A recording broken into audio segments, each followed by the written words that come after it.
Ladies and gentlemen, it's time. It's Thursday. It's Korner Booth pregame.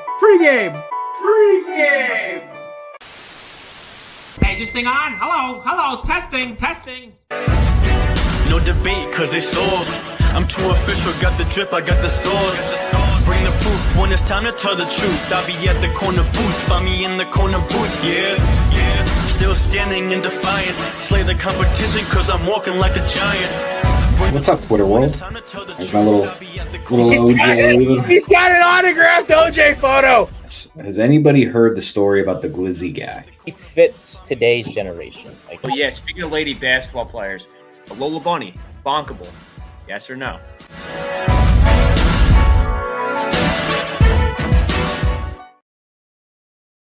Ladies and gentlemen, welcome into the Korner Booth pregame. I am your host, Jared Clem, alongside, some familiar cast of characters. Of course, joining me is my partner in crime, my sidekick for every year since freshman year of college. This man is Anthony's father. He is a diehard Jets fan. He is Jesus Shuttlesworth, Jake Smigglesworth, a.k.a. Swagoo, host of Bets with Swagoo. Ladies and gentlemen, Matt Rodazzo. Jesus, Swiggles, whatever it was. Jesus. Shout out to 50% of Nate's fanhood and the Oakland Athletics. Played their final game today in Oakland before they moved to Sacramento, before they eventually get to Vegas. I know Nate, I think Nate has said that he's going to stick with the Phillies going forward, but I wonder how many fans are going to stick with the A's now that the owner is terrible and they're relocating to an entirely different. I was I love Barry Zito growing up. Those black and green hats were straight drip. Yeah, see, I like the A's growing up because it was when I was in Little League. I was back when he was on there was just like so much fun. And when I was in Little League, I was always either on the Athletics, the Phillies, or the Pirates, but it was a lot of the Athletics. And like you said, I loved Barry Zito, Jason Giambi, Johnny Damon down there, David Justice. And yes, I actually do remember watching these people. I don't just get that from the Moneyball movie. I really actually did watch these guys on TV. Hit 3 Cy Young nominees on their roster, but they don't. Yeah, Sonny Gray before he was traded to the Yankees, and I hated him. But they had Jason Marquez too, and like Jose Canseco. No, it was Jose Canseco. Yeah, dude, they had a loaded.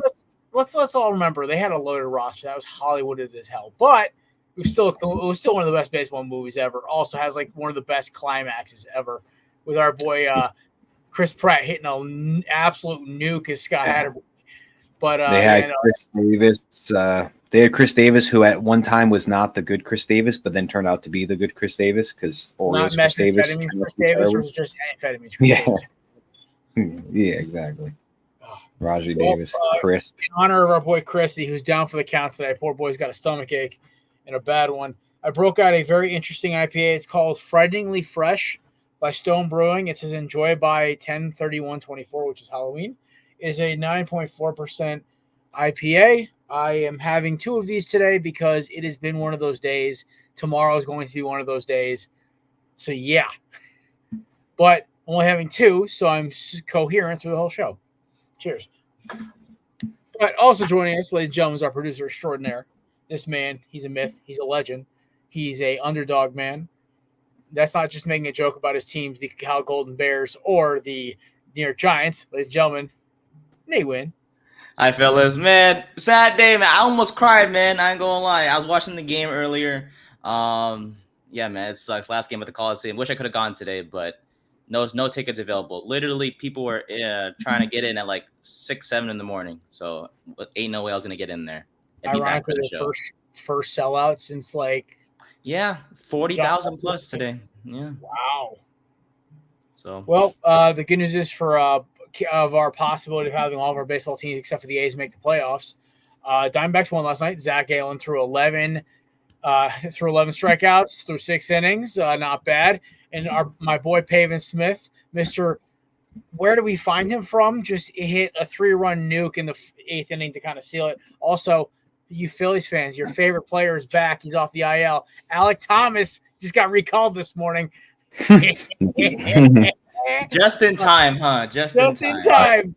And then Question we for our best pitcher since August, Ryan Nelson, just came back off the IL as well. So the band's back together. It looks like we got a full roster heading into the playoffs. We just gotta take. I think it's one out of.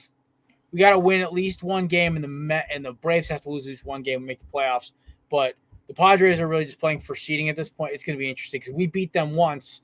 They're eliminated from winning divisions. They might just I don't even know. It's a weird setup. The NL West and the NL wild card is just such a mess up thing. But honestly, before we'll get into our guests quickly. But think about this: both wild card. There's 3 teams still available for 2 spots in both wild cards. I love this part of the season, except my team is in it for the second straight year. It drives me nuts.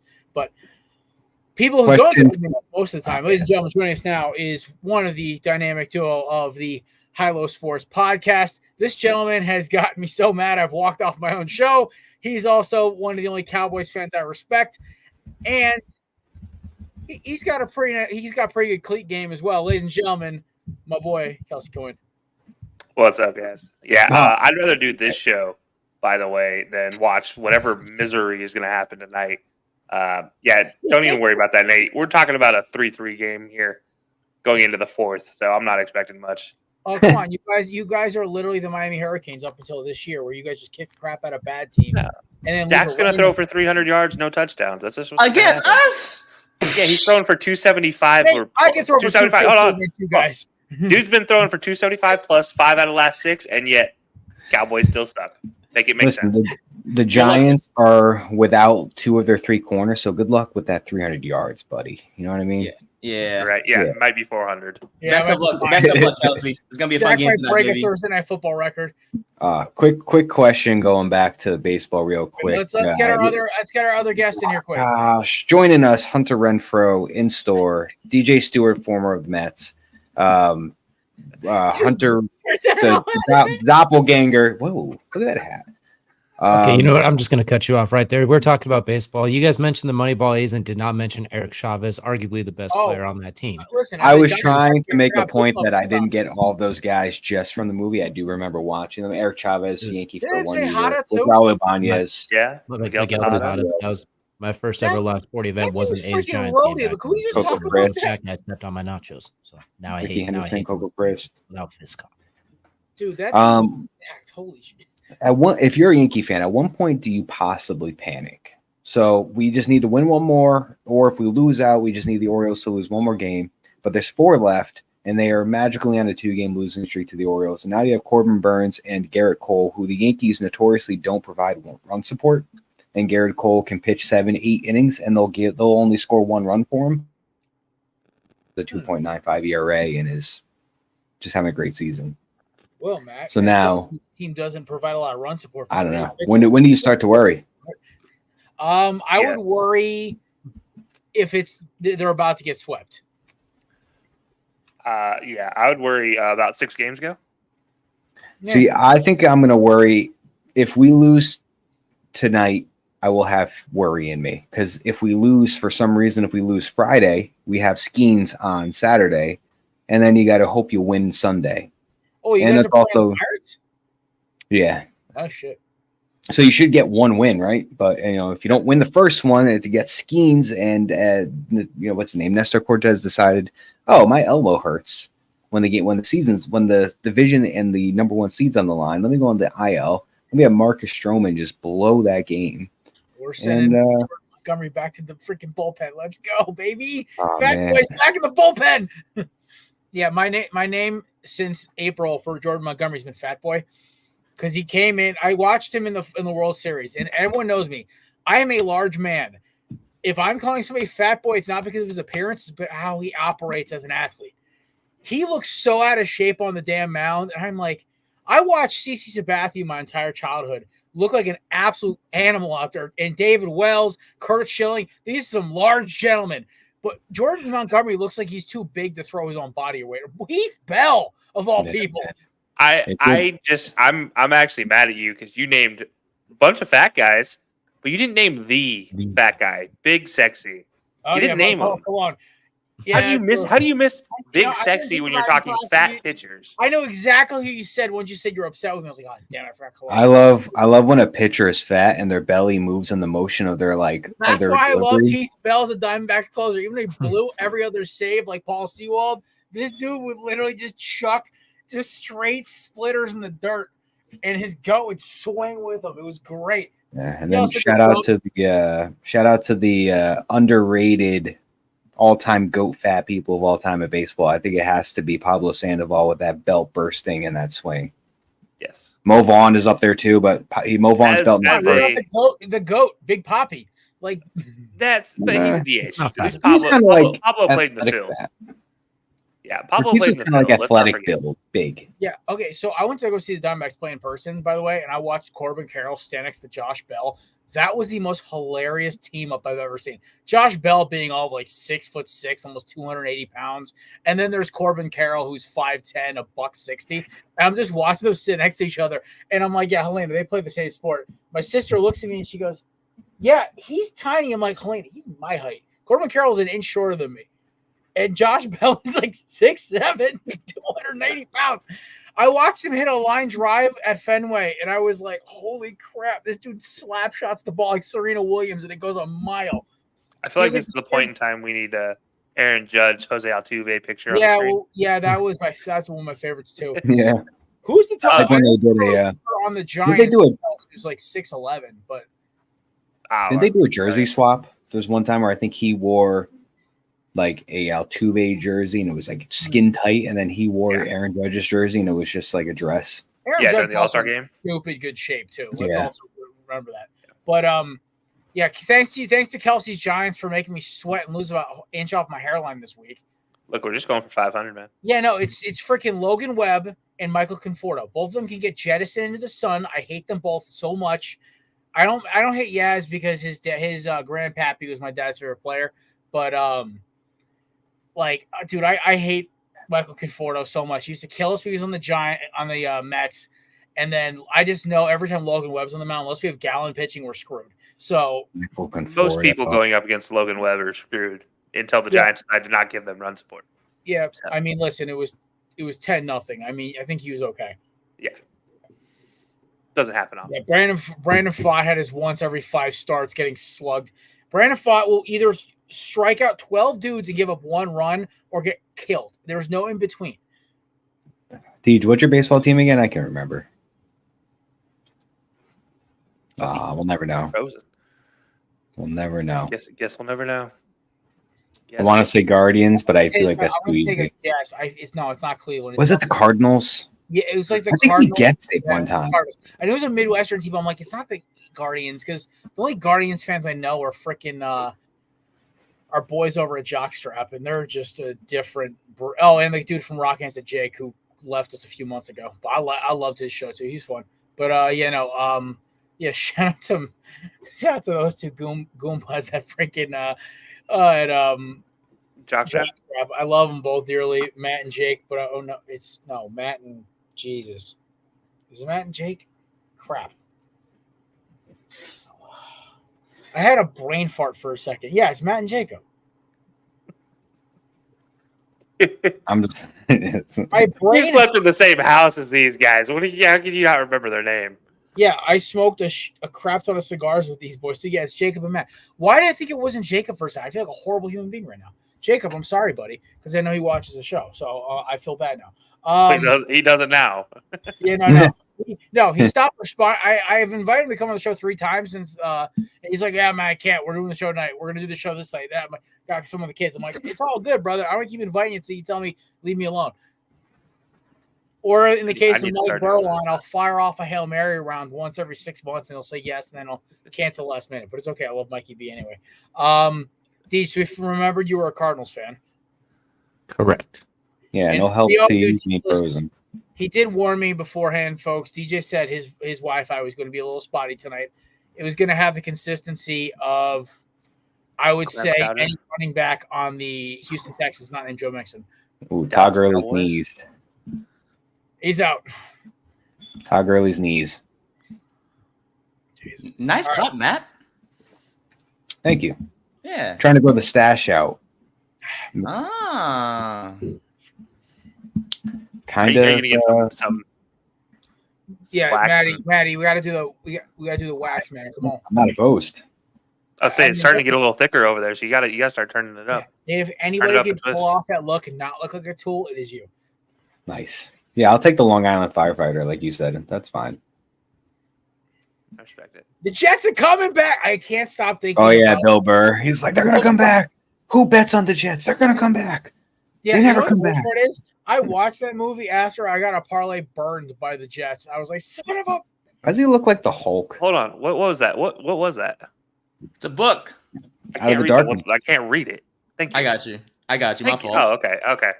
Out of the darkness, my The ayahuasca mystery of story. Aaron Rodgers. Got it. Jeez. And he's getting a documentary and everything I too. win $35. Oh, that was that parlay I put in the other night. Got it. All right. I looked at my Fanatics as a sportsbook account. I was like, when the hell did I get $30 in here? I was like, oh, that parlay I put down on Monday. But we don't want to talk about betting right now. I got a code for free bonus bets for Bet365. And let's just say I became a real degenerate real fast. See, the problem is in Connecticut, you got three. You got ScamDuel, DraftKings, and Fanatics. I am partial to DraftKings because I've won a lot of money on DraftKings. But Fanatics is I'm on a profit run of Fanatics. It's actually pretty impressive. I'm up $120 already. I've only had it for 2 weeks. I don't want Forever. to look at my. I don't want to. But also, you got to realize I only bet like $1 to $5 a game. I don't bet stupid amounts of money. So when I make 100, 120, $130 on a bet, it's like, holy crap, Jared. Or we could talk about my parlay for national championship Monday last year, where everyone except Kelsey and my boss said, let it ride. Kelsey and my boss were like, no, pull it. Yeah, I would have walked away with $410. I was so mad because I realized that around the third quarter when Penix was literally just doing his best Jaden Daniels impression and just heaving it off his back foot as he's getting plowed through. I was like, ugh. Okay, well, this sucks. Should have listened. My FanDuel account's so old that my username used to be Sammy D NYJ. That's how far it goes back for my oh my God, Sam my Darnold? contributions. Yeah. Woo! Shots of fight. Okay. Before we get into start talking about tonight's game, can we just talk about how awesome it is? We have three quarterbacks that have is it 3 or 4? It's Darnold, it's Malik Willis, and who's the other one? Crap, it's gonna kill me right now. We have 3 quarterbacks that have basically had like incredible resurrections of their careers. You're not gonna say Justin Fields. Okay, I was like, you're not gonna say Minshew, are you? No, he's about to get benched for Aiden O'Connell. That's why in our work league, I grabbed both of them. I'm like, you know what? I'm just making sure because you were One just of them's like gonna start. you were going after a bunch of backups here, and I was like, hold on now, guy. Here's the problem: is like in that belly up work league, everyone drafted 3 quarterbacks. I didn't realize what everyone was doing. I'm like, I'll grab Levis, and I'm like, crap, he's the same bye week as Hurts. Dang it! All right, next. And I went to grab Minshew. One of you guys grabbed him before, and I was like, damn it! You know why we have so many quarterbacks, right? Because you can play. Yeah, there's a super flex. Yeah. I understand that. Didn't realize it until middle of the draft. By the way. I know. I had no idea. Minshew, and one of y'all grabbed him in front. I was like, damn it! But then both Never him and O'Connell were available. I grabbed them both. I'm like, listen, it beats having KJ Osborne's 1 catch for 30 yards. Hey, Philly, go get KJ Osborne. He's better than Jahan Dotson at this point. What are you talking about? Jahan Dotson has to just get on the field first. Exactly. Oh, man, better look out. Aaron Rodgers and his 16-point projections could be in my superflex. You know what's crazy is that it's a good superflex. I think Johnny Wilson has more targets than Jahan Dotson. And Johnny Wilson has 2 drops and 1 catch. Yo, shout out to the Broncos. Didn't know that this man existed, but his name is Lil Jordan Humphrey. You don't know about Lil Jordan? You don't know? I was going to say the same thing. Like, how do you not know about Lil Jordan? Lil Jordan that got moved to tight end because he was so big, then got moved back to receiver after he lost weight. Came out of Texas, and he was a stud. And he's the reason, by the way, that oh God, DJ, you're gonna have to help me out with his quarterback name. The Colts drafted him in Sam Ellinger. Thank you. We're back. Hey, damn it! We're back for like 8. Yeah. Right, you gotta say it with the goofy cowboy hat on. Hey, Longhorn Nation, we're back. Yeah, he's the whole reason that man got drafted. Oh yeah. With his Besides the fact that the dude was kind of a Didn't Sam Ellinger also have it wasn't like a preseason like All-American? Like dude was just like He was a G. NFL preseason absolute cheat code. Goes to the regular season is terrible. Well, listen, whether win or lose, we love them for the shoe. Oh, they're gonna say Oh God, we don't talk about it. DJ, do you like that song personally? He hates it. You know what? I give him kudos though because he got the cheerleaders to join for the last one. The Colts. I was impressed. I was like, "Let's go, boy!" Yeah, game respects game. I don't have to like the game or the player, but I respect it. Mm-hmm. I watch it for the cringiness. No, I've turned it off after 2 seconds. I can't do cringe. I can't do it. I saw the cheerleaders pop in. I was like, all right, I'm done. I'm out. Oh no, the cheerleaders kept me around. I'm like, at least I got something to look at. But I was like, I started singing, and that's when I was like, all right, I'm out. I don't know how to. I don't know how for this to. I don't know how for this to not come out bad, and I don't know borderline. So I'm going to do it anyways because what do I have to lose? What if the cheerleaders thought that like they were doing this kid a favor, like maybe he's You're saying this was doesn't know what's going on. Thing? Yo, make a horseshoe. we're really going there Maybe this early? He's a special guy. Maybe they just thought he was a little special. Hey, you're saying there was a charity case, Matt? Could have been. Look, I'll be and there. And they realize, this man's like a legit, like he's fully in it, grown adult. And they're like, oh man, this is weird. Why do we do this? Yeah. See, that's my point. If that's all it takes for somebody to come on the show or do a video, then I'll be anybody's charity case. In fact. Now, if he gets Antonio Brown, I'll be your charity case at that point in time. I don't care. I wonder if he does cameos. I need Antonio Brown. Maybe I'll get that for my birthday in like a couple weeks. Antonio Brown wishing me a happy birthday, calls me a cracker. And of the day. I really might. Assignment. We have to message Antonio Brown once a week from our account every day until he comes on the show. You know, it would make it like 2 weeks before he blocks you, right? Oh, it's okay. He's blocked more for less. Oh, I know, but no, listen, we're actually fans of his. Like his Twitter account is literally what like keeps me going in the morning. Like I have a rough day at work and I go on his account and I just start dying. I'm laughing because it's my sense of humor. I'm laughing my ass off the entire time. Like his Diddy meme yesterday, I was in my office crying. I was laughing so hard. Yeah, his Twitter list is not work appropriate for me, so I have to look at that either before or well after work. Otherwise, I'm in trouble. Respect for him not being on the Diddy list so far. Wouldn't have been surprised, but a little just still surprised. Knock on wood. Hopefully, he stays off it. I hope he knows where he even is. He's starting to put out all these tweets with all these other players in different jerseys, like hashtag CTESPN. You heard it here first, and I'm like, this man is just spitballing until something happens. You know what? He's just trying to replace Woj. That's all it is. Yo, Woj retiring. There was someone who was talking about the other day. They were like, part of Woj retiring was because him and McAfee don't like each other, or McAfee called him out on some shots a little bit, and he just didn't feel like dealing with ESPN. I don't know. There was a bunch of drama because apparently McAfee is testing the waters of the entrenched media at ESPN. They don't like it. So. Oh well, I mean, duh. But, I mean, also Woj is taking a job at St. Bonaventure as their GM of basketball. So that's his alma mater. I would not turn that down whatsoever. St. Bonaventure is – by the way, I have my old boss is a St. Bonnie grad. One of the most historic mid-majors I think we've seen. Oh, yeah. So, yeah, I would take that in a heart. I don't care. Nowadays, ESPN is kind of a joke of a place to work at, so – am I going to turn it down if they ever say, hi, how's it going, Kelsey? I'm going to be like, all right, I'll do whatever. But so I'll take otherwise, hey, I mean, like, gold. It's not something I'm actively seeking, Like the other day I was looking at like positions at like the U, like big programs, like if there's any positions available, I was like, why not, right? Go hunt and see if there's any jobs available I qualify for. Because I was like, why not?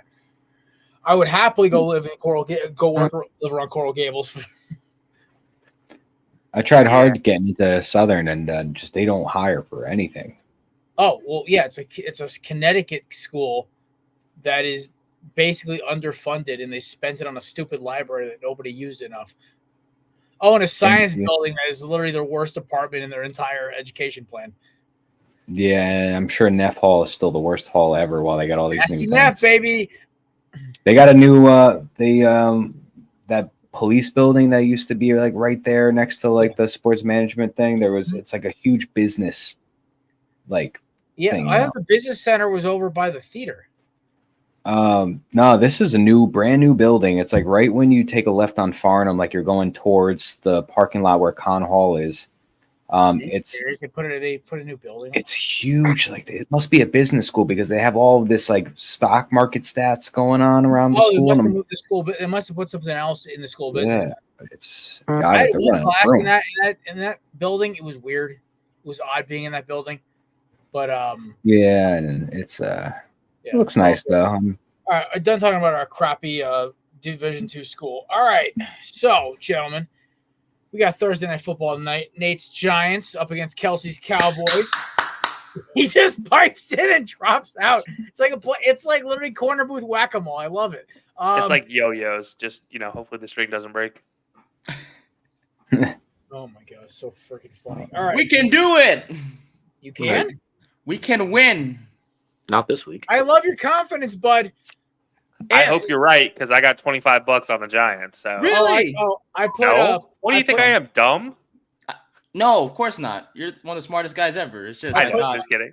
I don't bet anything over $1. So yeah, there's no. I thought you chance. believed I put in in us, man. $4 on the Cowboys to beat them by 11, and I put $2 in for the Giants to pull the upset. Then I put in $1 for Jake Ferguson first touchdown, and then I put in do that. $2 for CeeDee Lamb 2 touchdowns. I took the over on a lot of the Cowboys stuff, like the passing, the receiving for Lamb, Ferguson. I just expected to just start slinging it early. It's gonna be There's no raining. secondary. There's no secondary. I was looking for take any the over on interception 2.5 prop for injury. the game. I was looking for like a +3 for an interception prop somewhere. Is there an over-under for torn ACL since it's the Meadowlands and it's raining? I hope not. But no, yeah, I was looking for. Well, it's not the Meadowlands anymore, technically. It's the giant recycling bin in New Jersey. Yeah. Oh, I mean, yeah, that's still true. It's a much nicer version of a recycling bin. Ugliest freaking stadium in the NFL. Is it? Yes. There's Is it? nothing. It literally is. If you took the Madden Create Stadium and you put generic freaking settings, it's the Meadowlands. Appearance-wise, yes. Now, being to some other stadiums, I will say I thought the Saints Stadium would have been amazing. It was one of the worst ones. Oh, it's ugly as hell until you actually get inside and the game's rocking. No, but the seats are packed. Like I was sitting sideways. You were on top of each other. Yeah. Yeah, no, that's the one thing I hated. And you're like this. Yeah. Yes. Yeah, you're looking straight down. I like and this isn't even fan bias. This is just what my buddy told me. Because I love the link regardless. My buddy's a Giants fan, goes in with me, goes, I love it here, man. It's like a college stadium because the sound kind of reverberates in, and with the drum line and the crazy fan, it's like you're in a college stadium. It's kind of fun. I also do like Gillette's cool. Gillette's like high tech though. It's kind of a weird stadium, but it's high tech, which is kind of nice because they renovated the hell out of it. And I went in there to go see a professional soccer game, which was pretty cool. But haven't seen a football game there yet. I want to go to M&T Bank because I've heard you either love it or hate it. M&T's nice. I mean, I do like it. Yeah, I want to go to Heinz Field. I don't recognize Aperture Stadium. Aperture? Yeah, it's actually not bad. Heinz is actually pretty cool. I do want to go to Cleveland to go see a game because I've heard that stadium. Like once again, I want to party with Browns fans. Oh, it's fun. It's fun in the dog pound. Yeah. Oh yeah, no, and also I want to go to Buffalo, but like I want to go in like the early part of like September when it's not like it's negative. They're getting a new stadium soon. Well, so just to kind of go back to where this started, where it's still not the worst stadium in there. There are 2 stadiums I can think of off the top of my head that are way 10 times worse. Carolina. Yep. 1 and number 2, Jacksonville. And by number 2, I mean that is actually the worst one. I will forever spout my hatred of that stadium. It is the absolute god-awfulest thing in the world. The only cool thing is it has a hot tub that probably will give you herpes. That's also a neutral site field, too. That's not even the Jaguars' home stadium, so it doesn't even count. Yeah, their home stadium's in Wembley. He gets it. Touche. Yeah. I wish I could go to the real home stadium. Yeah, no, here's the thing is, like, I would love to, like, still my favorite joke of the NFL season so far is that Giants and Panthers is our payback for World War II in Germany. And I love that meme so much. Yeah. Because that game is, fellas, by the way, I hope you guys make it for that week because we get to do part 2 of things I'd rather do than watch this game. I thought you were going to say it's going to be in our 6-pack. I was going to be like, oh, no. No, Kevin- why would Kevin's no, mom. no. Why would I ever pick that? Listen, the last time one of our favorite humans, McCarthy, literally ended it by saying, things I'd rather do than watch this game, go on a date with Kevin's mom, and then signed off. Knew it was coming. Nobody tagged it, and at the end, McCarthy walk-off jumper. Just man. walked himself off. Speaking of that guy, I'm still waiting for his MILF Man I Love Football comment. It's because DJ's here. Oh. I'm just kidding. So, all right. So tonight's game obviously is in the Meadowlands, the big recycling bin, the land of torn ACLs. One of the worst fields in the league. The Maras are too damn cheap to ever pay for real grass because they'll cut into their profit margins. Yep, even Nate agrees with me. I hate that stadium. I want it to burn to the ground. I want them to play on a Pop Warner field somewhere. I feel like those athletes would be safer. Am I a little bitter because A.J. Brown sprained his MCL on that field last year? Maybe. Am I annoyed because I just despise the Giants' ownership and I loved watching them quiver and panic on Hard Knocks? Maybe. Do I also feel bad for Matty's Jets because they've been victim to the most ridiculous injuries of all time? Also maybe. But tonight, Cowboys are currently 5.5-point favorites on the road. This is probably the most lopsided. Oh, it actually went up. See, like when I put the line in about 4 hours ago, it was still at -5. So line's gone up. Like I said, some of my hot bets tonight, before we get into bets with Swagoo, obviously, are I have Jake Ferguson first touchdown at plus 1,200. I have CeeDee Lamb for 2 touchdowns. I think it was like plus 650. And then I took the Cowboys plus 11.5 because I'm feeling gutsy. I did it last week with the Jets, and I was high stepping into a nice $10 boost into my weekend that I burned on freaking damn Raiders. I thought, I didn't think Andy Dalton was going to light up their secondary like he did, but I learned something new today or Sunday. Yeah, the only bet I've placed recently on a team that I never bet on is on the LA Angels to try to get the White Sox 121st loss. That's the only bet I've made. That's like, wait, you know what? This is a team I never bet on. What's the record? 121. 121 would be the record for losses. Oh my god! And what are they at right now? 120. They're 120. I'm betting. Are they playing tonight or no? They already lost. The Angels already lost. Damn. Leave it to the Los Angeles schmucks. Yeah. Because I hate the Dodgers, but the Sorry, I didn't mean to get off of football, but yeah. Oh no. This is a great topic because now, Kelsey, I'm going to bet on them to lose to the Tigers on Friday. Yeah, that's a smart move because the Tigers are playing out of their skin. All right, I'm just going to put a little wee dollar down. Get 63 cents is a win. All right, here we go. All right. I just put that in. I'm solidarity for the Tigers. I want the Tigers to make the playoffs. They're a fun roster. When they played Arizona, those are fun games to watch this year. Anyway, back to tonight's game. I don't know what either team really is. I kind of know what the Giants are. They're kind of like that. They're not the worst team in the league, but they're not outside of the bottom 5 worst. If they're not the bottom, they're like the fifth worst team in the league. I guess that's like a fair assessment. I don't know because I've watched them twice now. Out of 2 out of 3 games they played, and I don't know, fellas, you see something different. Malik Neighbors looks like by far one of the best rookie receivers in the league, hands down. Daniel Jones is Daniel Jonesin. Singletary can run the ball, which we knew, and they can rush the passer, but they really can't cover anybody. They're not the best in coverage. So I really see them still is where I had them as their top end at 3-13, 5-12. Am I off here? Like, Deej, Kels, what do you guys think of the Giants right now? It's kind of a weird paradox for me because I don't know where to put them at. DJ, I'll let you go on that one. Yeah, they're fine. That's about all there is to it. Their pass rush is cool. Their secondary's meh. Malik Neighbors is awesome. Daniel Jones is meh. Singletary's fun, but cool. Like, the nice part they do have is Andrew Thomas is back and healthy at left tackle and making things a whole lot easier because he's a certified all-pro caliber tackle. And Evan Neal's not a turnstile this year. So, I don't know. They're kind of like the Browns just further east at this point. They're okay. They're just kind of there at this point. They'll win a few games. They'll lose tonight, but I don't know. There's not a whole lot to really say about them, unfortunately, right now. Like there's no standout win or no blatantly egregious loss. So there's like nothing to tip your hat on. Besides, Malik Neighbors is awesome. That's about all we really have to base on. I mean, yeah. And the other thing is, I think tonight's going to be a lot of Dak hitting quick throws. That's what tonight's going to be. Well, he's going to have to. They got a good pass rush. They just can't cover anybody. Oh, I'm not saying like that. I'm just saying, have you ever seen Dak play? That dude doesn't know what the meaning of the quick throw is. He sees a quick throw and he's like, no. Instead, I'm going to hold it just 3 more seconds. Well, the good news is that I have there's no good college games on tonight. So basically, in my side screen, I will have the Cowboys and Giants. So I will be watching that on my side screen, being like, I'll kind of pay attention. But at the same time, wasting my night. Yeah. Hey, listen, tomorrow night I got my Hurricanes taking on Virginia Tech. I'm going to be a rabid animal from about 6 p.m.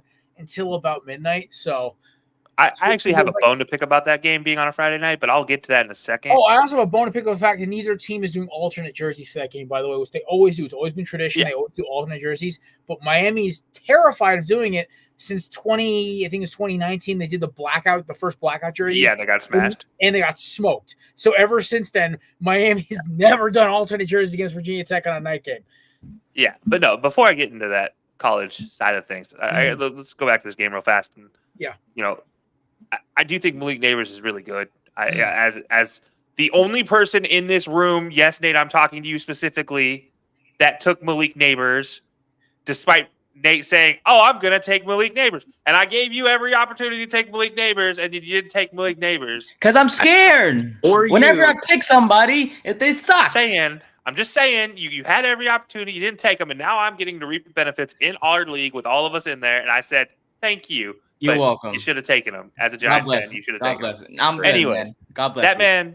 That man is a G. Devin Singletary is absolutely fantastic. If it wasn't for Daniel Jones, who is still better than Trevor Lawrence, barely, then this team would be a lot better off. And by the way, I did find an interception bet for this game. I literally put the over on half an interception per player. Half an interception per quarterback.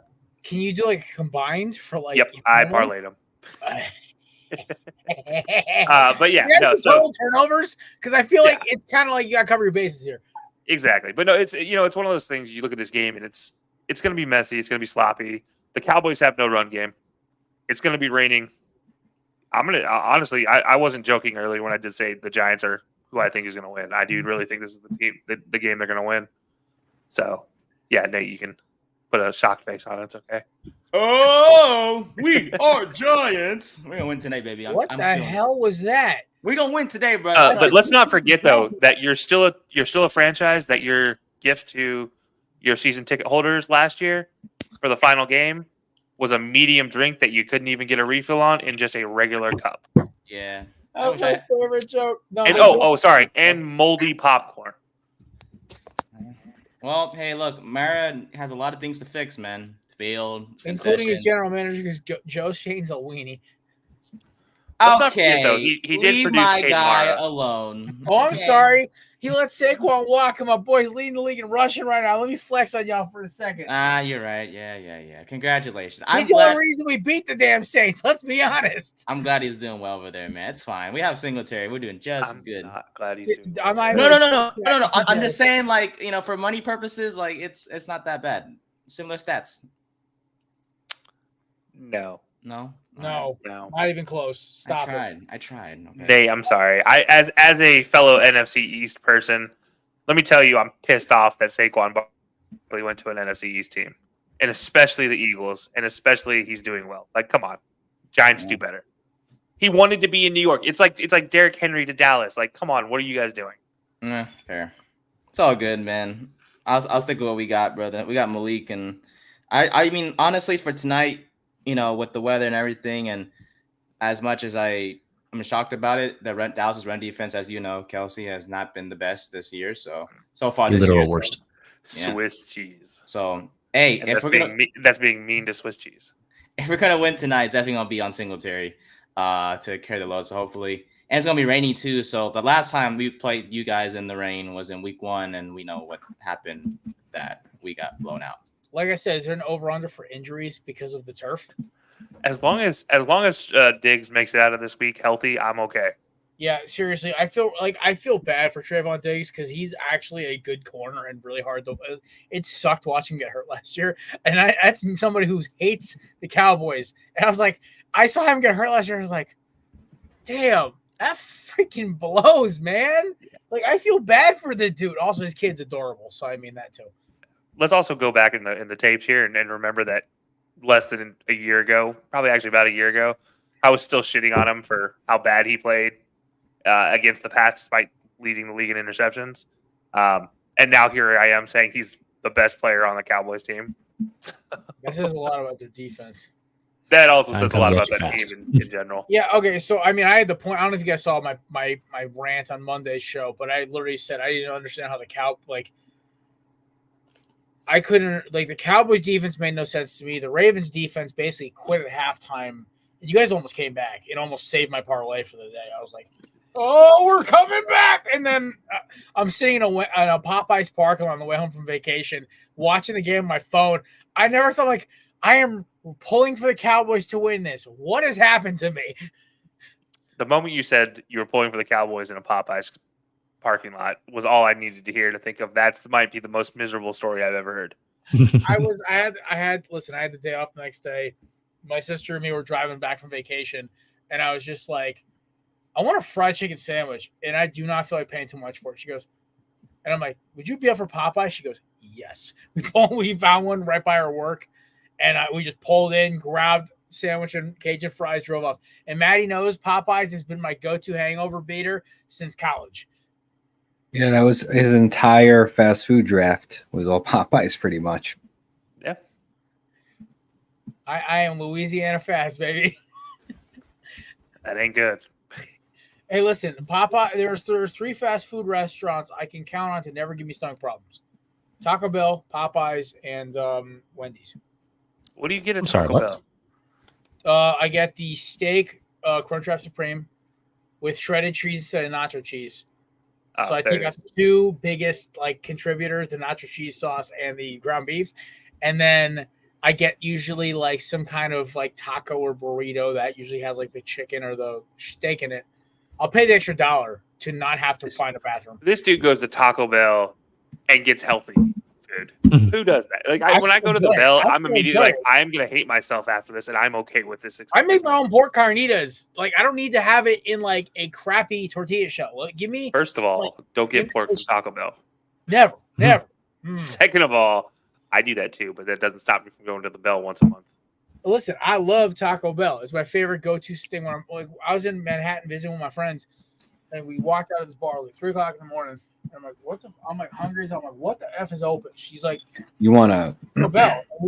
But it was the first time I'd ever seen. There's no cashiers. There's only cooks that hand you the food. You have to show them the receipt, and you ring it out on these little kiosks in the side. It's the weirdest thing I've ever seen in my life. But I got 2 Crunchwrap Supremes and 2 burritos. This was back when I had a superhuman appetite. I just was just down in that crap, walking through Manhattan. It was great at 4 o'clock in the morning. But Wendy's, I stick to the chicken sandwich because I don't trust the burgers anymore. But I stick with the fried chicken sandwich, and I always do okay with it. I don't think there's anything to trust in any fast food place. I don't even trust the chicken and Chick-fil-A, but I still do it. Hey, every Tool fitness influencer in the world, go to the penalty box. All right, stop ruining for us. Wait, what did he say? What happened? Why did Pat go to the penalty box? Because he was saying there's nothing you can trust at a fast food joint. I'm like, unless it's true.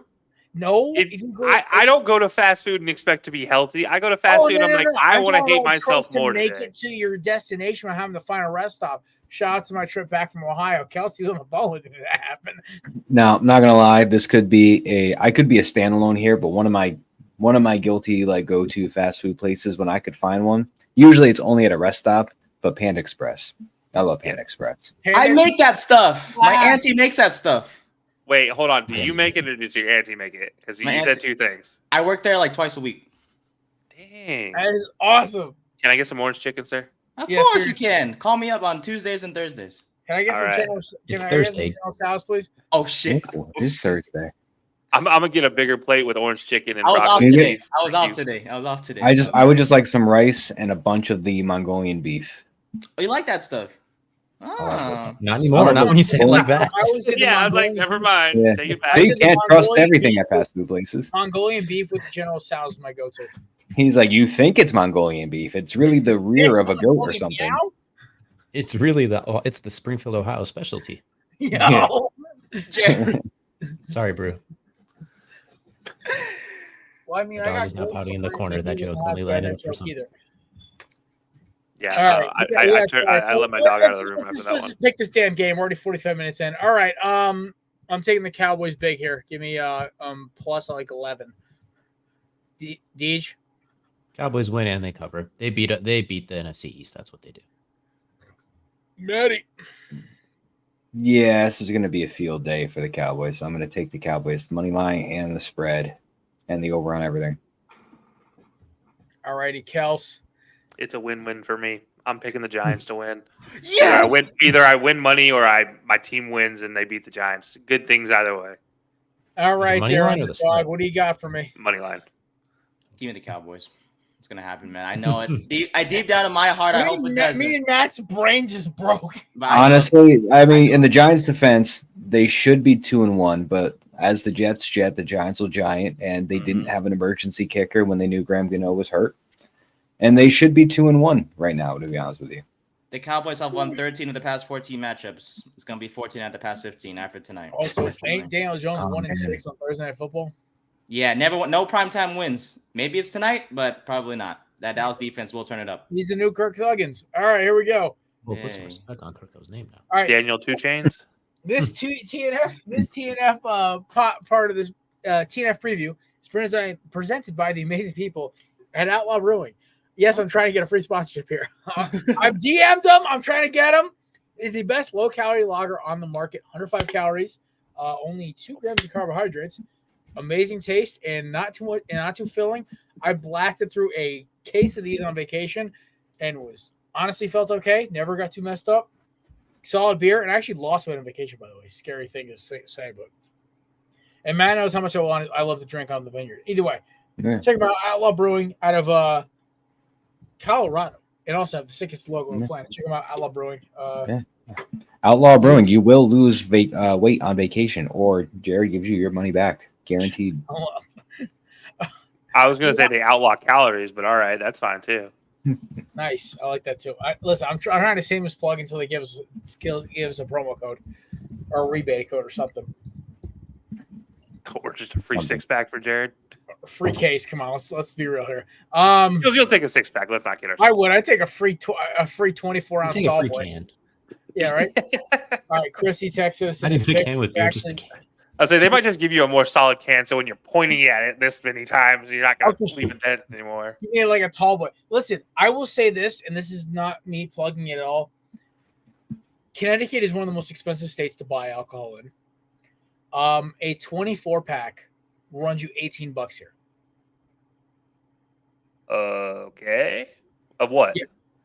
A 24-pack of Outlaw Lager Oh, okay. runs you only $18 plus tax. That's it. So, granted, you run $20 for a case. I haven't paid for beer that cheap since me and Matt were freshmen in college. Oh, dude, that's all. Or if I'm down south, like I think I bought like a case of Miller Lite for like $22 on like a liquor store off Bourbon Street once. But that's it. Yeah, it's called Natty's. Yeah, it's called. This actually tastes good, and I enjoy craft beer, and I enjoy this lager. That's how good it tastes. Yeah.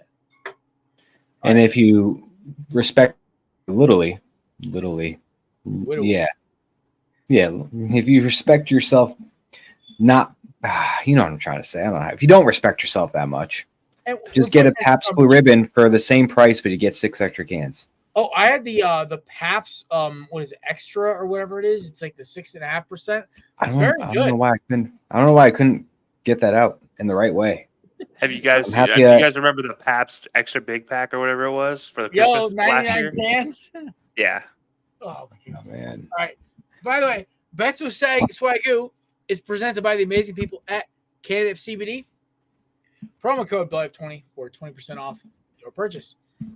Maddie, what do you got for me tonight? All right. It's not as big of a bet slip as before, but we're going to make some sort of money somewhere. And if you don't make money, this isn't advice. This isn't me telling you what to do. This is just me saying what I might throw a couple bucks on. And if you do too, and it doesn't work out for you, my name is Chris. I'm a Nigerian prince that is requesting $10,000. And I would appreciate that in Venmo or Cash App or Zelle. Anyways, you can send it to a P.O. box that I will create eventually. In South Philadelphia, right Yeah, across born and raised, playground, spent most of my days, that stuff. All right. Start with some money lines. So I have 4 teams I'm definitely taking the money line for. One of them is tonight's game. I'm taking Dallas money line. I'm taking Jets over the Broncos, Niners over the Patriots, and I am going to capitalize on the demise of Peterson and the Jaguars, and I'm going to take Houston over the Jags. Houston, who did they play last week? They dropped the game last week, right? They got smoked by Minnesota. Yeah, they get smoked by Sam Darnold in Minnesota. They're probably embarrassed. They don't want to show their face. What better way than to take it out on a crumbling 0-3 Jaguars? So give me Houston money line. Shout out to Hector. I'm rolling with his Texans. Some anytime touchdowns. All the guys that I picked, I know it's only been 3 weeks, but they have gotten 1 or more touchdowns every single week since the season started. So my safes, anytime touchdown picks, I might even parlay all of them because why not? Breece Hall, by the way, highlight is playing the Broncos and owns the Broncos on the ground. Averages 100 plus yards per game on rush on the ground. He averages 1 to 2 touchdowns against them. When he doesn't tear something against the Broncos, he doesn't. The key is for him not to do any of that. So Breece Hall, anytime touchdown. Derrick Henry, anytime touchdown. He's been lighting it up in that offense for them touchdown-wise. Justin Jefferson, surprisingly, has been scoring every single week despite Sam Darnold. A little resurgence. I'm still not on the Sam wagon. I've lived with that for 3 years, so give me like 3 or 4 more weeks before I start to endorse him because I just feel like the collapse is coming. David Montgomery is probably the most reliable touchdown-dependent running back that is not the every down guy that you could probably get on the market right now. He is scoring every week, and he's been continuing that since last season. And Kyron Williams continues to find the end zone, even in garbage time, just continues to make something happen. Some props that I'm looking at. I'm taking the over on Rashid Shaheed's receiving at 45.5. He has been Derek Carr's favorite target so far in the season, and he always finds a way to get him the ball in the end zone wherever. I like him in this matchup, so give me him 45.5 over the receiving. I'm taking the over on Justin Jefferson 79.5 receiving as well. Like I said, there's some special connection with him and Sam Darnold. Unless it's just Justin Jefferson is that good that it doesn't matter who his quarterback is, he will figure out a way to score. Hopkins disease, it happens every time. A good receiver with a bad quarterback.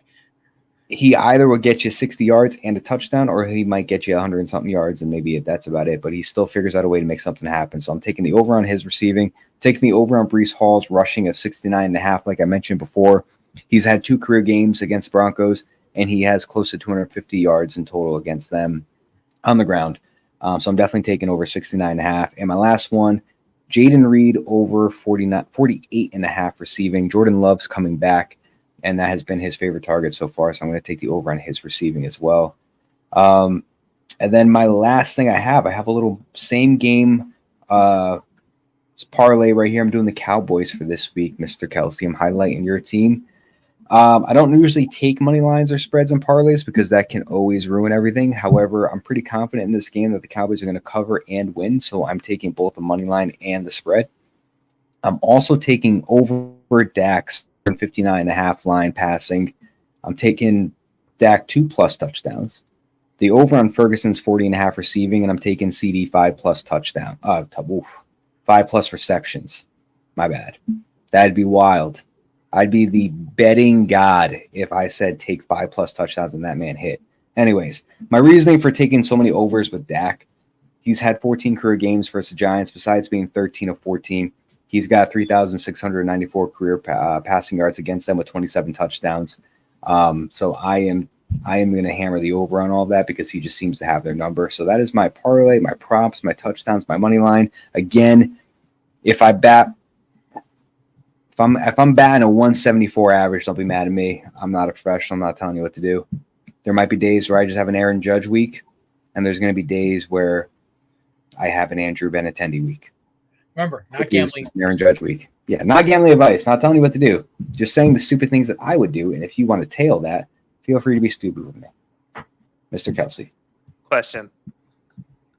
I lost you on the Cowboys parlay. I was putting this in because I was going the opposite. So because I don't expect that. No, I'm just kidding. I was actually putting it in. I got to Dak Prescott over yardage, over on touchdowns. Where else did you go there?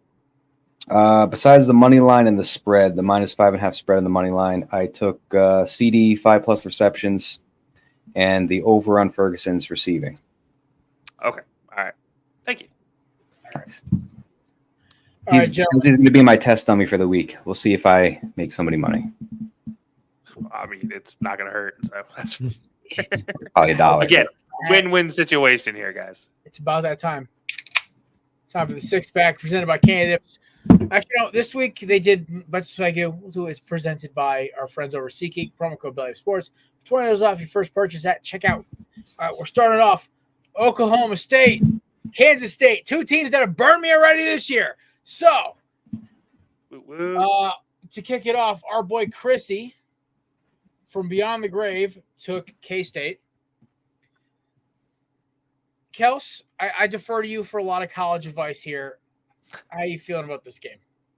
This one's tough because Ollie Gordon's kind of sucked all year, like I predicted in our college prediction show. No offense to him, but K-State, on the other hand, has been really good for the most of the year. I've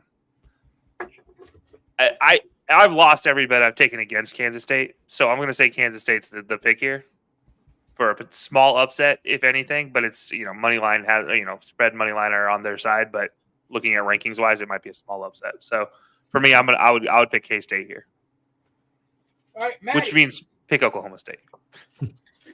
Matthew. I'm going to roll the favorite here. I'm going to stick with what Kelsey say. I'm going to take K-State. I think it's going to be a close one, but I'll take the number 23 over the 20.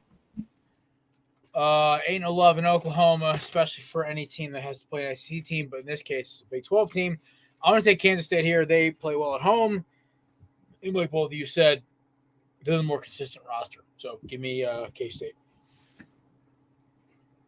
Nate. Yeah, give me the Wildcats, man. They lead the Big 12 in rushing. They do a good job of limiting their opponent's passing yards. So give me the Wildcats. I believe we're 3-3 this year on clean sweeps. So if DJ hits us. Yeah, I'm taking Oklahoma State. You took Oklahoma State? Okay, so there we go. We're off the hook there. Yeah, what you're going to give them +4.5. I'm going to take that all day. Their quarterback's 50. They're going to be fine. They'll cover that spread easily. Their quarterback's 50. What are you, Kevin? Sorry, 45. Cameron Rising's 50. My bad. All right. Moving on. Notre Dame hosting Louisville. Chrissy, of course, took the Fighting Irish. I'm going to hate myself. Notre Dame always burns me every time. And I'm learning my lesson. I'm taking Notre Dame to get the win at home. Louisville, to me, is kind of that weird team where I don't know what to make of them yet. They haven't really had an awesome win where I'm like, yes, that's awesome. They can compete. Notre Dame's beating some okay teams. So I will cautiously take Notre Dame. This is a game that's going to burn me. Either way I pick it, I'm going to get burned. So I may flip this pick before Saturday. Stay tuned to the Korner Booth Twitter account. I will announce if I flip the pick. This will be one of those, about 2 times a year I flip my pick before the game kicks off. This is one of those games I feel like I'm going to do it. But for now, at least at this point in time at 8 o'clock on September the 26th, year of our Lord 2024, I am going with Notre Dame. Maddie, go. You're going to see a breaking news on Twitter saying, breaking news, Korner Booth Jared has switched his pick to Louisville, #CTESPN. I am also, well, yeah, I'm sticking with you. I'm going to take Notre Dame here. I'm not going to flip my pick. Maybe if they still had the Louisville Slugger, Calvin Pryor, maybe, but I'm going to stick with Notre Dame here. Great nickname, by the way. Kels. DJ, you complain about me breaking the rules on our picks. I'm sorry. That was I think Jared set a new bar for breaking the rules for the pick'ems now. That's impressive. It's impressive. I give you credit. You at least announced it on social media. For me, you know what? Don't trust Notre Dame. I grew up a Notre Dame fan. I don't trust them like I don't trust Dallas. So I'm gonna go Louisville. All right, fair enough. Tej. We're going to take Notre Dame. I don't love the spread, but we're going to take Notre Dame as well. I think they're known defensively, and I think that'll show here. So I'll take Notre Dame, but I'm not touching the spread. If my life depended on it, but I'm taking them away. It's going to be like 27-20. No, sorry, 27-24 is the final score, or something ridiculous like that, where it's like real tight. Nathaniel, who you taking, bud? So my co-host on the 3rd at 10 podcast is Brian. He's a Notre Dame fan, and I love him to death. But, man, I suck at the six-pack, man. Ever since Jared accidentally cursed me 2 weeks ago, I've been asked. Matt's right in his tail now. I hear the Jaws music. Literally. Add in the fact that, Notre Dame's passing offense is a bit concerning. Riley Leonard has been a great rushing quarterback, just not a passing one. So, with that being said, I think Louisville does pull this off, even the Cardinal. All right. They got the power. So this would be an upset for him? Yes, this is Nate's upset pick. Bingo. Give me that one. I'll take it. Do I get double points for having two upsets? Wait, hold on. No, it doesn't. 6.5? No, you have to be 4.5. It have to be a 7.5 at home spread. But it's at Notre Dame. Yeah. So if they were at home, he picked Louisville. So -3. It's -3 would have to be. It would be a so it's an upset for Nate. No, it's not. It has to be plus. It has to be -4.5 at home. So if this was flipped, it'd be Louisville -4.5. What does that have to be on the road? It would be 2 point. Okay. If you take that 3-point swing, it's still -3.5 Notre Dame. Yeah, which does not count as an upset. So it is. It has to be at least -4. Nate, if you place it on an app, you're getting points for an upset. But I've never seen the home team with a 6.5 point spread not being here by the field goal 3-point swing. So that's the thing is it has to be over a certain thing. I think you're miscalculating here, buddy. No, we established rules 3 years ago. It has to be at least -4 if you are at home. So right, and Notre Dame's at home at a -6.5 favorite. Yes, but if you took 3 off, this is 3.5. Which is still a favorite because it doesn't. A field goal would not convert it. That's not the rules of the game we've been playing for 5 straight seasons on this show. Okay, just saying. Honor the rules. Needs to be over 3. It's over. So you're saying it's got to be -7.5 on the road. If it was 7.5, no. If either was -7, it's still counts. But minus the 3 this year because 4.5 is ridiculous. 4 is a good enough number. So I got it. You got to subtract 3 from that. If it was up on if it alters a half a game, I'll give you this as your upset this week. Nah, it's no biggie. I can pick upset later. It's okay. I'm confused as well. What's up? Listen, I wrote these rules. Me and Kevin wrote them hammered as hell back in 2019. We stuck and you're sure there's no mistakes in those rules? Nope. Nate, might I suggest Stanford over Clemson, plus 21.5? Holy crap. Give me until the end to decide if that's okay. Nate, you have until literally noon on Saturday to make that, so we're good. Okay. Like I said, those amendment rules go to everyone involved in the pick competition, so you're good. Oh, by the way, it is a +7 line right now. It's moved up. Oh, Nate, I'll give it to you then. Yay! All right. So Louisville, let it be known. So we have to, Nate. I don't know if you're keeping score. You have to let Chris know because he's the keeper of records. Yeah, I'm keeping score. Yeah. You're good. Yeah, You're let Chrissy know because it makes him feel important. By the way, Chris misses you, Kelsey. Don't say that about Chris. Chris is important. Chris is my favorite human on the planet. Like literally, I'm trying so hard to have him come hang out with me for an Eagles game, but he's going to freaking Florida. God's way to be alligator habitat instead of going to see an Eagles game with me. I want to go see Eagles Panthers. Guaranteed. He's going to be going to the coastline in Florida, which is going to be Fort Walton, And not Fort Walton Beach, Fort Walton after this weekend. Yeah, facts. He's going to the East Coast. He's fine. All right. Anyway, I believe literally Deej what had it's first, though. No, I already took Notre Dame. Okay, so everyone went? Yeah. Yep. All right, cool. We are going on to I want to start calling this a Pat McAfee game because the best switch up I've ever seen on College Game Day happened last year when these two teams played in the SEC title game. Let an naysayer know. God bless Pat McAfee for podcasting. Oh my God, this game hurts because I have a lot of friends who are Bama fans. Okay, shout out to Chris, shout out to Bon, shout out to Cruz, shout out to Perk, shout out to Vinny. I love all of them, all good dudes. Gump Twitter is some. Shout out to Maggie. Some of my favorite people are from Gump Twitter. Miami Jared says hi, by the way. My favorite thing about those people, it's a very hospitable Twitter account. Never been around Georgia Twitter. I'm not a fan of Carson Beck. Give me a tie, baby. Let's go. I'm rolling with Alabama because I don't like Carson Beck. I think if he was on any other roster, he would be a mid-tier quarterback. He also looks like a villain in a Disney Channel movie. But I don't trust quarterbacks to look that way. Shout out Zach Wilson. Anyway, Bama with the win here. Also, Chrissy took Bama as well. Maddie. I'm going to go against the curve because I'm trying to make some points up. So I'm going to hope that I can be right and you guys are wrong. And I'm going to go with Georgia over Bama in this one. You have to sing the song now. I don't remember all of them. What is it? What's Who's that coming down the track? Oh, is it the Meme Machine and the red and black? Red and black. Go Dogs. Yeah, go Dogs. Give me roll time. No, I'm not doing that. I'm going to stick with Georgia. All right. Kels. I'm still flabbergasted by the fact you said Gump Twitter is a very hospitable place. To me, as a Miami Hurricanes fan, I was very flattered. They were very nice to me.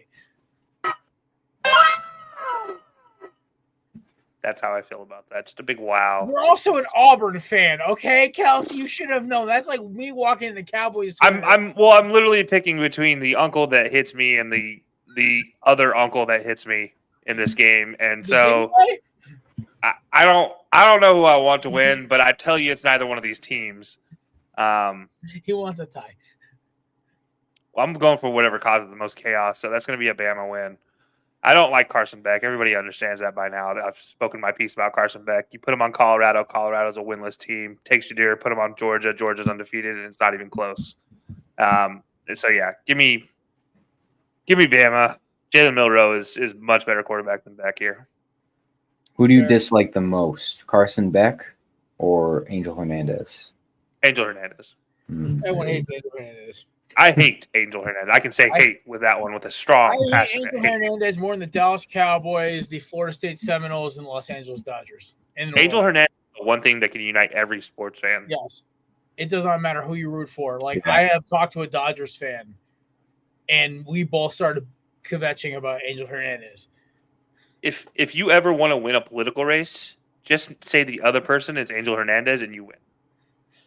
That candidate over there paid for Angel Hernandez's salary and bonuses. He's the reason Angel Hernandez had 17-year-long career. He's the one who advised him to sue the MLB based off of like a race issue. Yeah, even though he stopped. Include Angel Hernandez in your arguments, you win whatever it is. They're eating care. the pets and supporting Angel Hernandez. Is not a super diverse, but it's a pretty diverse group. So Angel Hernandez's argument was kind of null and void there. Anyway, moving on. We're going to the pros now. Well, we're not done yet. I know. I'm messing with you. Deej. Bama's the only team to beat Georgia the last 3 years. That's going to change this year, and this game doesn't really matter. So Georgia wins this game. That's a good point. Games don't matter. Georgia wins. Nathan. Look, Georgia has struggled against Kentucky, and that has bothered me for a while. So 7 days. Yeah. Give me Bama. Long 7 days, man. And every day is long. Trust me, in my life. Give me Bama. Were you in Korner Booth queen sweep on the on Bama? This is a wild day. No, the actual podcast went clean sweep. Arquette. No, I went Georgia. Oh, Yeah, yeah, that's right. Matt's Matty in is the freaking rule. Hold on there, guy. I was like, I'm the one that wanna picks say We're Bama. Please either go down going to bad. propel Matt to first place or knock him down a peg with this game. So roll tide, baby. Nope. Can I get my clip of Drewski or Drewski just yelling, I don't give a damn nothing but the tide, baby? Go wash your mouth. Well, all right, guys. Exit stage left. All right. Now we're moving on to the pros. Speaking of disappointing from the South, ladies and gentlemen, we have the last two teams my Eagles have played, the Falcons and the Saints. I have seen every which way and their mom tell me how this game is going to go fantasy-wise. I've heard start Drake London. I've heard sit Drake London. I've heard start Tyler Algier. I've heard sit Tyler Algier. I've heard start Rashid Shaheed. I've heard sit Rashid Shaheed. I've heard start Derek Carr. I've heard cut Derek Carr. At this point, I don't care about this game anymore. I just want to pick it because it's so damn close. Give me the Saints to win it, okay? I am a firm believer the dumbest thing the Saints did was try to knock out Smitty and knock out Slay. That was the dumbest thing they did because Philadelphia was about to quit that game, and that snapped them into shape. The Falcons lulled them asleep. They played prevent defense, and they won. Congrats to Atlanta. Also, Atlanta got robbed last night. Even Collinsworth acknowledged it. That should scare you. So, that being said, I'm going to take the Saints here. I don't think that Atlanta has a good enough secondary to beat both Shaheed and Olave. I'm just kidding. Breaks on that part of it. I'm also talking in a parody because I don't know who to pick yet. But also, I don't trust Atlanta's offense because I don't think they have an identity yet. They have some good players. I love Mooney. Love Kyle. I love Kyle Pitts. I love Drake London. I love Bijan Robinson, Tyler Algier. Great combination. I don't know what to make out of their tight end situation because Kyle Pitts, honestly, under Kirk Cousins, has been getting targeted a lot more. It's a weird thing to think about. So I'm going to put the guy who's the most dangerous man in this competition on blast here. Matty, who are you taking? I have not been. I'm not a Saints believer. I think they had lightning in the bottle for the first few weeks. I'm not a believer in. I think they're getting lucky right now. I don't think. Yeah, I don't know how to put it. There's just nothing about that team that just scares me. That makes me think that they're contenders. That makes me think that they're actually good. I think the Falcons have been getting a little better with their football. I think the last couple of weeks they've shown progression. They're kind of getting to a groove. A lot of new guys, especially the quarterback. I think they're starting to get their footing. I like the Falcons defense here. I think their offense will be just good enough to just put up just the right enough points, defense to keep them in the game. So I'm going to take the Falcons with this one. I think the Saints are pretenders big time. The Saints to me are a weird roster because Jalen Carter basically sunned the entire interior three. Him and Jordan Davis looked like it was a Georgia game out there. I swear it was a different weird. Bryce Huff basically was either me, DJ, or Kelsey, or Matt rushing the passer, just useless. Isn't that this whole season? More tackles on Bryce. Yeah, I mean, Matt, can we give these backsies? Like, we'll take Reddick back. You guys take Huff.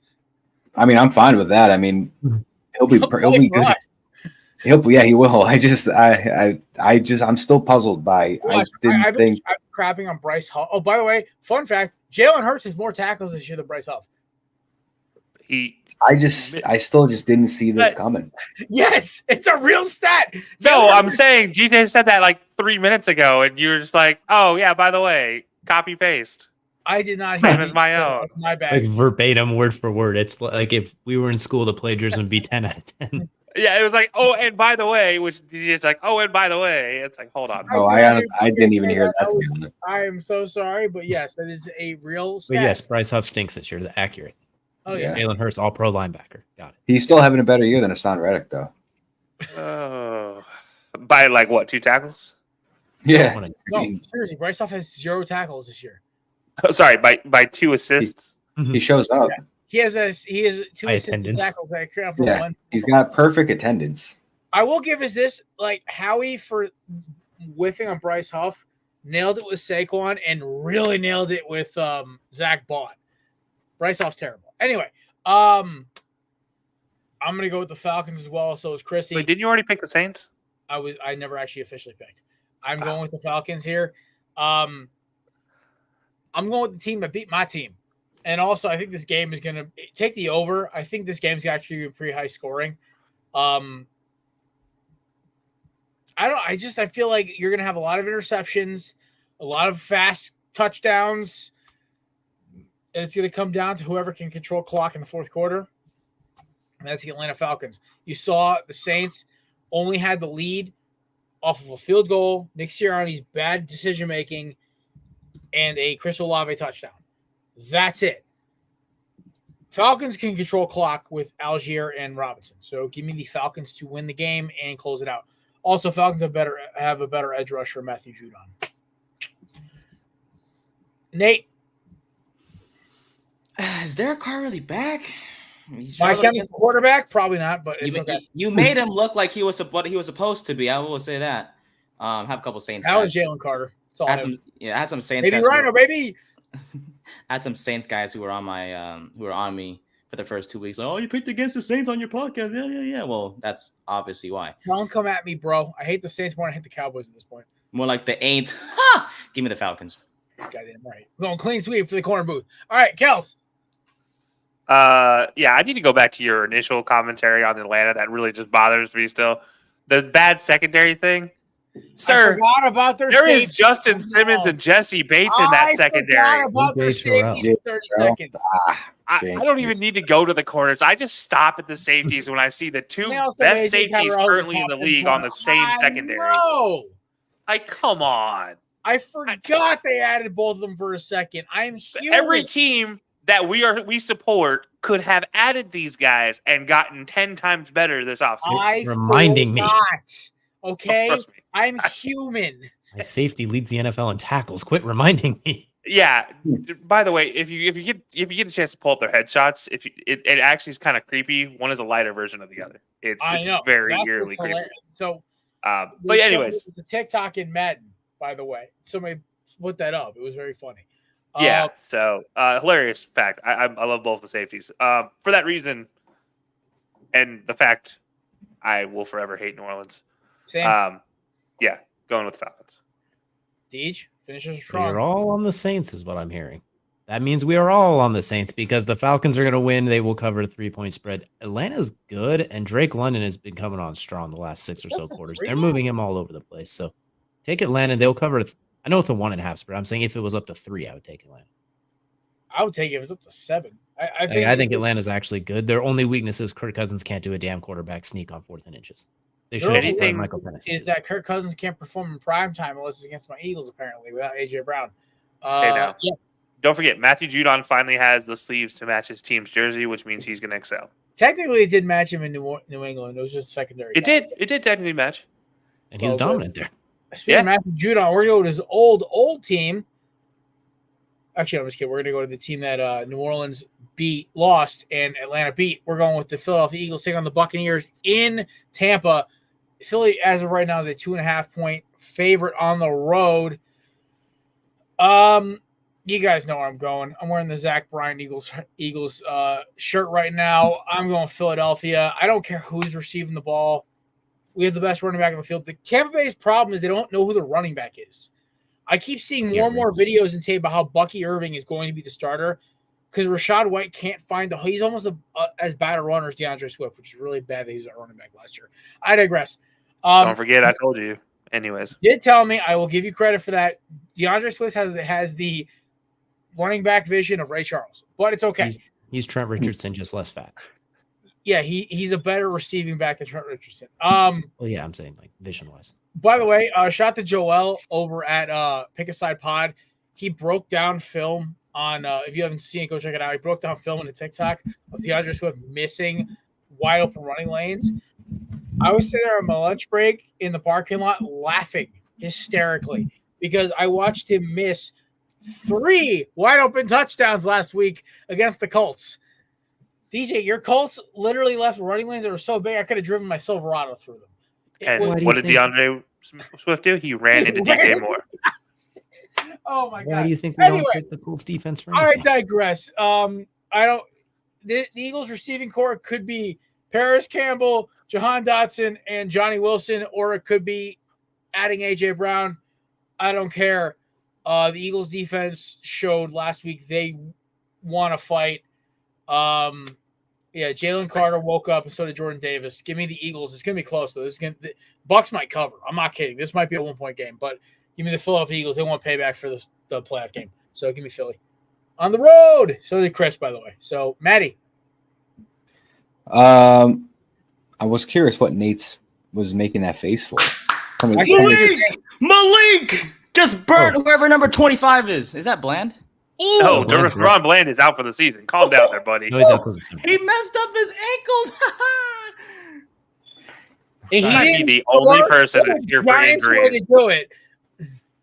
I am going with. I'll take that touchdown for a fantasy matchup, by the way. I will be honest. This is partially because I know half of the team is going to be going with the Eagles, so I'm going to take the Bucks on this one to be a little different. See if I can gain an extra point on it. It's going to be a close game. Listen, I know Philly's probably remembering that playoff game from the other year, but there are some holes on that defense that can be exploited, and I'm going to see if Baker Mayfield can maybe get Mike Evans a little worked in a little bit more and see what happens. But if Slay plays, she's a full participant in practice, I think Philly wins. If he doesn't play, then they're screwed because I don't think Keely Ringo can cover Mike Evans. I know Slay can. Cooper Jean. Yeah. Hold on. Quinyon Mitchell against Chris Godwin is the matchup I want to watch. Yeah, but long story short, I'm going to take the Bucks with this one to be a little different because I know the curve is going to go probably majority Eagles. Fair enough. Philadelphia Eagles hater and Cowboys lover. Kelsey, what you got? Whoa. Wait, Cowboys lover, what? Yeah, we need to rethink this whole Cowboys lover part of this. Cowgirls, all right, yeah, we can talk about the cheerleaders. Yeehaw. But we're not talking about the Cowboys. Tampa Bay. I don't think I need to say more than Baker is playing like Baker should play. Like he once was the best quarterback in college. And by the way, don't forget about Cade Otton. And to answer the running back situation, who cares who the running back is? Because combined, they are very effective running back, and they should scare every single team. And you guys still have C.J. Gardner-Johnson, so I don't care. I'm never going to pick the Eagles when my biggest love-hate relationship of all time is C.J. Gardner-Johnson. The dude is 3-0 in games where he snatches a mouthpiece, and it bothers the hell out of me. Okay. All right, we're going to take a quick prop bet here. Whose mouthpiece is he going to snatch this week? Should be nobody. I'm calling Chris Godwin. There's nobody on the butt. It might be Baker's mouthpiece if he had a mouthpiece. Hilarious. Baker doesn't wear mouthpieces like that, though. All right, we're going around. Nate, Bucks or Eagles? I mean, Baker did struggle last week against Denver. You guys barely beat the Saints, but a win is a win. Saquon beat the Saints. Let's be honest here. Saquon and Reed Blankenship beat the Saints. And Jalen Carter. But you guys have injuries, don't you? AJ is questionable. Smitty and Lane Johnson are doubtful.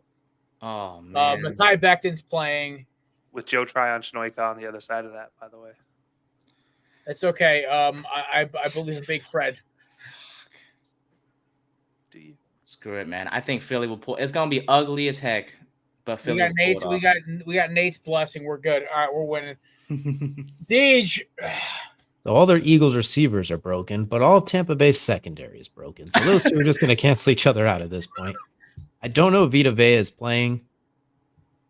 The Eagles might be starting two white people in their secondary. I have to take the Buccaneers on that for principle alone. There might be two milk checks on the field at the same time. Well, so technically, Cooper DeJean is not playing in the secondary. He's only returning kicks. No, I'm saying if Sarah Slay can't play, we might be see Cooper DeJean playing corner too. He's probably. So. We'll see how long he plays. For he's an older man. It takes longer to recover. If they're both on the field at the same time. Ringo. Yeah, and a nickel. Well, they might still bench TJ, and then you got Cooper DeJean on the field.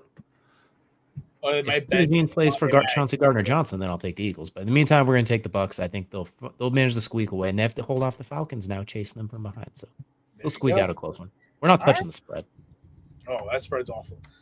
I like to quote. I think McNasty goes last week. I ain't touching that spread with 10 football. It's straight up money line. I'm like, that's the way I feel 80% of the time. Speaking of ugly spreads, what did Chris pick, by the way? What? What did Chris pick on that game? Chris picked Philly. I just had to ask, just to make sure he wasn't crazy. I know he's sick, so I just want to make sure. He's not super safe. Daniel, Greg Joseph, 52-yard field goal. Giants up 3-0. 3-0. And that's how the game ends. 3 hours from First now. touchdown is still in play, baby. Let's go. All right. Stop the count. Bills, Ravens. Ravens minus 2.5-point favorites at home. I don't know if this says more about how bad Vegas thinks the Jags are, or how much the Ravens barely holding off the Cowboys was. I don't know. This game is weird to me. Give me the Bills. Give me the Bills on the road. I don't care. This is at this point, I am not touching this game because everything it says to me, like the Ravens were lucky to beat the Cowboys. The Cowboys almost came back at 1. If it wasn't for a little read option from Lamar, that Cowboys offense was cooking. Full 8 cylinders, about to punch in another one. They just couldn't make a stop. Buffalo's defense, their front four doesn't need to blitz. It's just 4 guys rushing, and they get home. It's not a bad defense, man. Matt Milano or no Matt Milano does not matter, and Josh Allen's playing out of his mind because Haley Steinfeld knows to stay off camera. Shout out to Travis Kelce. Anyway, give me the Bills on the road with the dub. Maddie. This is an interesting matchup because you would think the Bills would be favorited. To me, Vegas is telling me take the Bills so the Ravens win and you lose all your money. Also, this is the first test the Bills have had this season. They've had pretty mediocre defenses that they played so far. This is the first actual tough, we will rattle you type of defense. I'm going to pick the favorite here. I'm going to take the Ravens. It's going to be a close game. I'm curious to see how the Bills are going to do against an actually durable and solid defense. This will be the test of the season for them to see if they can continue. If they can beat the Ravens, then they're going to have a really good chance at the rest of the year. I just want to see what they do against an actual defense and not a beat-up Miami team, a Jacksonville Jaguar team, or a Arizona Cardinals team. So I will take confidence a little low, but I think it can go 5 different ways, but I'm going to take the Ravens. All right. Chrissy took the Ravens as well. Deej. I don't know if Vegas has seen the Ravens' pass defense this year, but it's kind of short of abysmal for the most part. And Josh Allen's been the best player in football this year, and their passing game's been electric. So we're taking the Bills outright. The fact that they're underdogs is wild to me. So we'll take the Bills. We'll take the money line. We'll take whatever. Bills continue to roll. See, this is why I think it's a trap game betting-wise, because what you're saying is what I and everybody probably believes. But whenever that happens, Vegas usually somehow figures out a way to make sure you lose your. Well, sometimes they lose either way, but. Damn, he just froze again. All good. There he is. Man. I mean, Buffalo dismantled Jacksonville. I know Baltimore beat Dallas, and Derrick Henry had a good game. But I'm going to go with the MVP. Give me Josh Allen. All right. Is that the MVP? Because I'm pretty reigning MVP isn't. Sorry, this year's season's future MVP. Yeah, I got Josh Allen's man. My apologies. Kels, who's your pick? I'm going to go with the MVP, who can actually say he is the MVP 2 times of the league right now. And that is Lamar Jackson, because he put Marlon Humphrey in his place. And I think that's the first time that's happened in Lamar Jackson and Marlon Humphrey's time together. And I'm going to take Lamar and the Ravens to figure it out. Because this feels like the game that the Bills should win. And they're just going to blow it. So I'm going to go Ravens. There you go. All right. Upsets and gimmies. So I have to pull an upset. I'll make Maddie go first, though. Maddie, you being the threat makes you have to go first.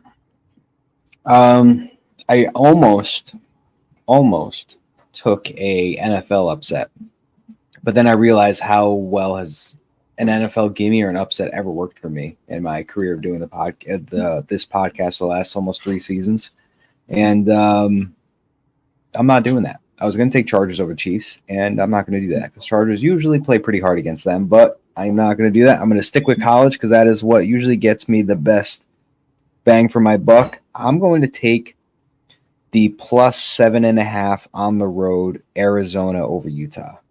Ooh. Okay. +8 now, by the way. Ooh, even more of an so upset. +8. So now FanDuel has it. Yeah, FanDuel had it at plus 7.5, and I locked it in. I was just looking at that as one option. So that's why I saw the +8. I'm There we gonna go with I haven't picked. I was gonna go with that one, but I don't like how the line shifted. All right, Nate, do you have an upset for me? If you don't mind me asking, I get a gimme, right? Oh yeah, you gotta give me. You gotta give me. My bad. Okay, no worries. I'm gonna go with Syracuse over Holy Cross. Great. I feel like you need to make a rule that these gimmies need to be actual bettable games. There are no rules and gimmies. You could literally take University of Alabama versus Central Connecticut State, and we'd let it run. Man. It's just Matt. I was gonna go Niners over Patriots, but then Matt said that he hasn't had the best of luck choosing. Yeah, NFL, Matt lost so- 2 or 3 straight gimmies last year. It might have been 3 because it took me a while to learn my lesson. Yeah, Matt kept taking pro football games, and me and Mason kept making fun of him for it. Yeah, so Chris also was upset. He's taking Nate, Maryland. if you had to pick a different upset, and let's say we started this 6-pack like 30 minutes ago, you had to pick an upset, would it have been the Giants over the Cowboys? No, I think I would have honestly gone with the Stanford one. Jared and I had a separate conversation. I was like, do you think Nate's going to pick the Giants today for an upset? Like Kelsey said, I ain't that stupid. Well, says the guy who picked I actually did pick the Giants. So that's because I'm not that stupid to pick the Cowboys. Well, I'm not stupid to pick up the Giants, buddy. So we're on the same boat, just different. I would say fans of their own team shouldn't pick their own team if they're Chris took Maryland over Indiana bud. +6.5. +7 now, by the way. +7, so Chris is good there. Yep. All right. This just leaves it to me. Damn, I don't like any of these. Kels, how are we feeling about Auburn over Oklahoma? Nope. Yep. Nope. Colorado over UCF. Yes, and Tulane? this is actually my pick for our long shot that I do on our show, and my reasoning is that Colorado's a really good team. The only thing that scares me is at UCF is a tough matchup. UCF at home, Gus knows how to play at home, so I do like the Colorado matchup though against Central Florida. I'm looking at that one. What about Illinois over Penn State? I did put $2 on that one. I actually broke my own rule of going over $1 on a bet. So, yeah, I'm not against that either. Oh, you want to? All right, you know what? Screw it, because I hate Penn State. And Illinois just plays nasty. Well, there's an interesting one, which is Western Kentucky, Boston College. Boston College coming off a tough loss, and Western Kentucky's offense being what it is, anytime can go off. I'm a big BC guy. I think Billy O is the right guy for them. I'm gonna lay off that one. I'm gonna take Illinois as my upset pick over Penn State. Nate. Fair. Deuce Vaughn is in the game. Deuce Vaughn is in the game. Oh crap! I need to take back all my picks now, guys. I'm sorry. Oh, I am the biggest Deuce Vaughn stan in the world. Dude, Deuce Vaughn scared the hell out of me betting against them, honestly. Yeah, all right. That's 6-pack and gimmies. Kels and Deej, do you guys have any upsets or gimmies you guys like this week we haven't mentioned yet? Gimmies take the Chiefs to cover 7 over the Chargers. Both tackles are out. Derwin James is suspended because the NFL loves the Chiefs, and Justin Herbert might not play. Take the Chiefs to cover by 7. Kels? Pac-12 super late night after dark, former Pac-12 after dark. I'm going Oregon, UCLA as a gimme.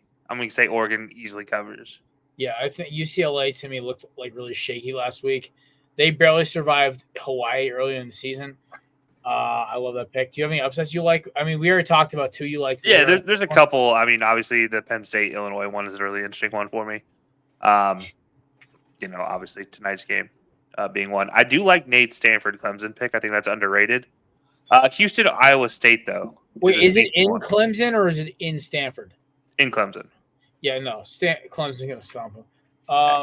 Yeah, but no, Houston, Iowa State is a very interesting one because Houston has a knack of playing really big against these Big 12 teams because they feel a little slighted by their previous exclusions. I like that one. All right, you know what? But I'm going to stick with my Illinois If you lose money, don't pull Chris and blame Oh, me. I'm not going to blame, listen, that's Chris's bit. All right.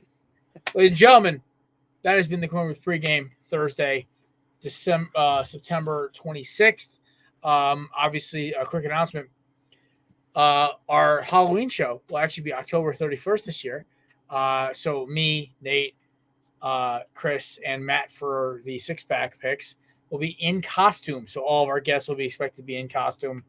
It could be the lamest costume of all, but it could be a costume. So we'll be in costume for that one as well.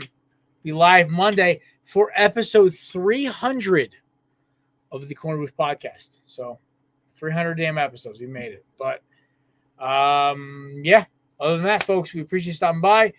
DJ and Kels, you can find them at Everything High Low Sports. New live episode just dropped last night. It was a very good one, actually. I happened to actually watch a little bit of it this morning.